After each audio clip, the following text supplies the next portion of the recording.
இயேசு கிறிஸ்துவின் நேற்ற நாமத்தினாலே உங்களை யாவரையும் வரவேற்கிறேன். ஜீவாப்பம் நிகழ்ச்சியிலே உங்களை பார்க்கிறதுல மிகுந்த சந்தோஷம்.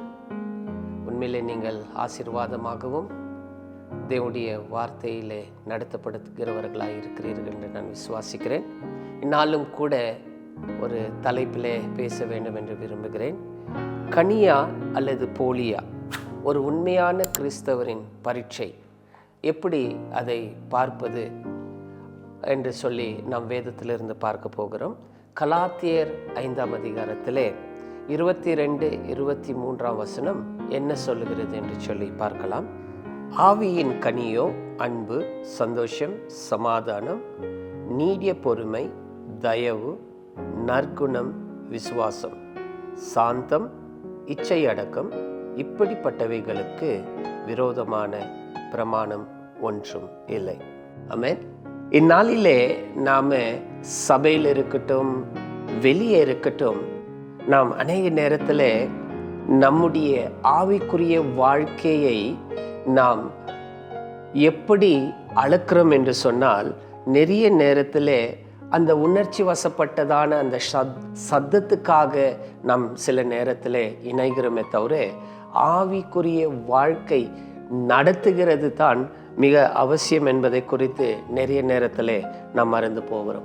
நிறைய நேரத்தில் ஆவிக்குரிய வாழ்க்கை என்று சொன்ன உடனே ஏதோ ஒரு சில நிமிஷம் நாம் உணர்ச்சி வசப்பட்டு நாம் ஆவியில நிரம்பி இருக்கிறது, ஆவியிலே சில காரியங்களை உற்சாகம் அடைகிறது, அந்த ஒரு சில நிமிஷத்துக்கு மாத்திரம் எடுத்துக்கொண்டு அதிலே நம்முடைய அனுபவமும் நம்முடைய ஆவிக்குரிய வாழ்க்கையும் அளக்க முடியாது.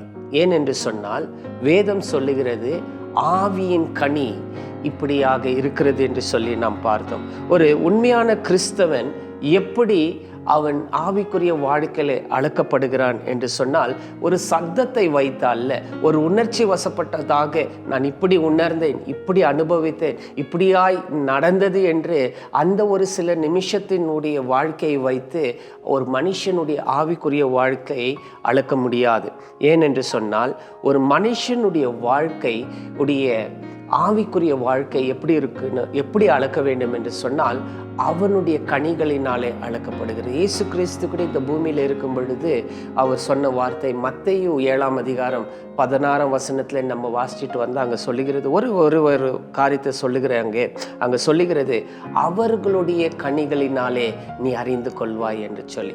அவர்களுடைய கனிகள் என்று சொல்லப்படுகிறது தான் கலாத்தியரிலே பவுல் சொல்லுகிறார்.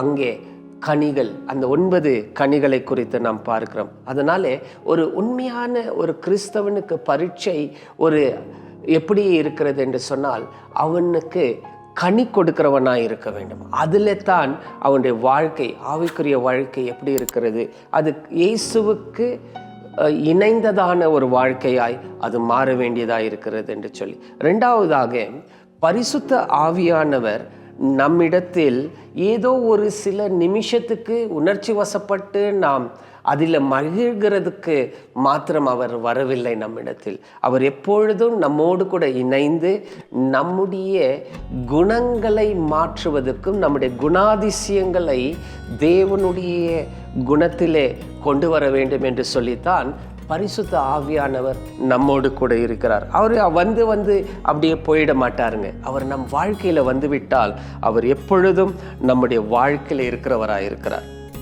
அதனாலே நாம் என்ன செய்யணும் என்று சொன்னால், கனி கொடுக்கிறவர்களாய் மாற வேண்டுமா? அதனால தான் வேதத்தில் சொல்லப்படுகிறது, அவருடைய கனிகளினாலே நாம் அறிந்து கொள்வோம் என்று சொல்லி. உண்மையாகவே நாம் கனி கொடுக்கிறவர்களாய் இருக்கிறோமா, அல்லது போலியாய் கனிகள் கொடுக்கிறவர்களைப் போல காணப்படுகிறோமா? போலி என்று சொன்னால் கனி இல்லாதது கனி இருக்கிறது போல இருக்கிறது காட்டுகிறது.